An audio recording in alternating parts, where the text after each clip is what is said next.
talking about the proper way to respond to immensities. Mm-hmm. Am I right in understanding that normativity and proper is given to us by sort of a hypothetical imperative? Like if we want to live in a certain way to experience the magic of life, if we want to live lives that are energetic, that are filled with spirit, then we ought to respond to the immensities.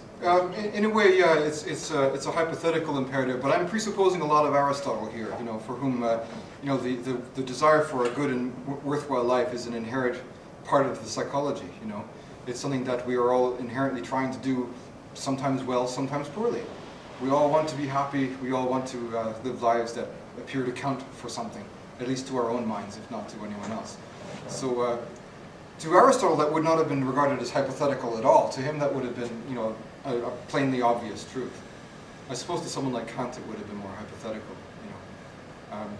I think it's though in the, I may be wrong about this, but I think in the Critique of Judgment, Kant says that you kind of have to presuppose something like that, or you couldn't even start doing ethics in the first place. You'd be still stuck with the metaphysics before you even got off the ground. While you were doing logic, you have to, like a good philosopher, you have to call it into question and not present it as a given presupposition, because that's part of good philosophical practice. But if you're going to do ethics, you kind of have to assume it, otherwise you won't even be able to begin. I don't believe in the proverb that beauty is in the eye of the beholder. I think beauty really is out there, because beauty grabs you sometimes. It shakes you up, it takes you by surprise. And if it was just in the eye, it wouldn't do that. Beauty is really a quality of things in the world. But you also do have to be the sort of person who's prepared to recognize it and appreciate it. And I suppose the sort of person who's prepared to, or able to respect it properly too. Like imagine if I had a Gauguin painting right here, one of the most beautiful artists in the European tradition. Well, if I used that painting as a tablecloth, nobody is harmed by that, but it's obvious that I've done something wrong, isn't it? And it's not just the fact that I've just wasted some art investor's money. It's because I've deprived myself of this beautiful experience. And having deprived myself, I've diminished the quality of my life. And you know what I mean? Virtue is like that too. And the earth is not the only immensity that can provoke that experience. I think other people can do that too. Another person is another world, And so is death as well. We can fundamentally know nothing about death. It's something that's there to be well, not discovered, because once you die, there's no you to experience death. The paradox of Lucretius, I think it was. So these things are things that we have to face and deal with and respond to. How we respond to them is what's going to make for us a worthwhile life, or not, as the case may be. I think the ecology is a much better source of wonder for us, a much better place for us to invest our sense of spirit and meaning, in part because we're already connected to it. And so the health of the earth is going to eventually affect our own health. Environmental pollutants in the atmospheres and the waters will affect our own health. And so in that sense, it's something practical. But I think it's also important because it won't make the same kind of commands or demands that fundamentalist forms of religion will make, or fundamentalist forms of political ideology will make. The earth will never, require of people to burn books in public squares, for instance. It will never demand people to create tribes of us versus them, nor will it create reasons to justify a genocidal war launched against the other tribe. In fact, it's a means of showing that we're all together, and we all have reasons now to meet one another, come together and share things with one another. Share more than just our atmosphere, but maybe to share all the different things that we need to share to make life go well. And that can be on a personal level, just sharing good times. It can be on a political or an economic level, like sharing strategic resources.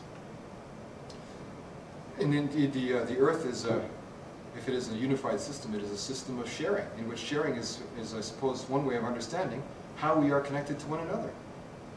Lynn Margulis, a microbiologist who was also the author of the Gaia hypothesis, one of James Lovelock's collaborators, she wrote a book called The Symbiotic Planet, in which she tries to show that symbiosis is actually the most fundamental form of biological relationship in all of nature, outstripping parasitism and any other form of relationship. In part because, well, if parasitism was the dominant form of relationship, the world would have eaten and digested itself billions of years ago, you know, and left, you know, the moon behind. But that's not the case. Instead, we've got this, you know, flourishing, diverse Earth with millions and millions of different species and things happening all over the place.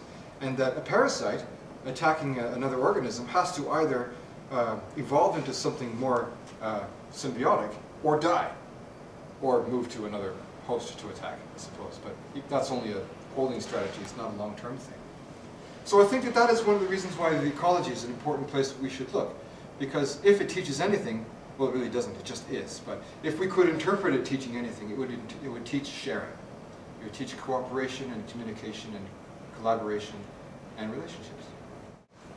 Ecology, or at least looking at the Earth, it's right there, and it's everywhere, and it's always there. So you don't, there's less thinking involved. I mean, it's blatantly obvious that the Earth is there, and you can find this connection without having to think about it too much, without having to abstract it. People can find meaning in, let's say, a corporate structure if they really think about it and justify all sorts of weird things. Yeah, but from an ecological standpoint, it's much simpler in a way. Well, so I suppose you would still have to think a little bit about some things, like where you get your food and your water and principles of, what's the word, sustainable development, I guess. You'd still have to think about that much, but that's a good point. I hadn't thought of that before. Thank you. To sort of buttress both of your points, actually. So when you were talking, especially about the idea when you were saying, you know, the Earth doesn't, you know, the only laws of the Earth are the ones that are inherent to you. You know, they're not, you know, fabricated and stuff. Having ecology as your bedrock for sort of meaning giving will sort of ensure that you never become disillusioned by it. All of these other sort of structures that we can create, the corporate structures, government structures, and everything, it seems like if you push it to a certain degree, it'll give out on you. You know, you can become betrayed by it, disillusioned by it. But the Earth is not the kind of entity that can do that. Indeed, yeah. So, I mean, that's another kind of way of looking at that reason of having ecology as a bedrock. But I think the challenge is always finding the beauty in the Earth, because I think that's one of the things that we get caught up in the other things, and so you can forget about how nice it looks outside, because you've got so many other things going on, but you can always bring yourself back to... You can, yeah. Whereas if for instance, you're a Scientologist, you might give up waiting for the aliens to land, you know? Yeah. But if you're just looking at the Earth, it's still there. It's still feeding you oxygen, you know, and it's still, the sunsets are still red and yellow and gold every night. So there you go. Any other questions? Anything more? I liked your talk because it had ideas that I already thought of. Oh. Fucker, I thought my ideas were original. I'll have to rewrite this thing now. Call the publisher. Stop the presses. Let's start again. Thank you very much, Brendan. It was